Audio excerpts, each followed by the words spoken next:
In this video, we'll be going over my trade idea of the week and the day-by-day probability model.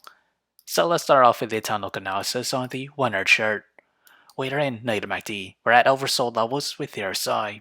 As we extend that to the 4-hour chart, we remain in negative MACD and at oversold condition with the RSI. As we extend that further to the daily chart, we are in positive MACD, seeing signs of a diverge. We're resting right along the 200-day moving average, this green line at a price of $4.19. As with the trade idea, I'll be trading UNG. My trade position size for it is less than 1% of my portfolio.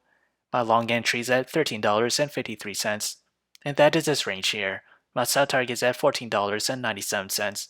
My stop loss is at $13.16. However, if I were to open a short position, my entry is at $15.63, and that is this range here. My sell target for it is at $13.92. My stop loss is at $16.33. So whichever entry price were to hit first, that'll be my position of the week. So how did I develop these trade ideas? It all comes from the day-by-day probability model, and as we progress to the 5th day or week of trading, natural gas has a 38% chance to climb between 0 to 7%. To the downside, it has a 38% chance to fall between 0 to negative 7%, and a 25% chance to fall between negative 7 to negative 14%. So if you enjoyed this content, feel free to like, comment, subscribe, and thank you for watching.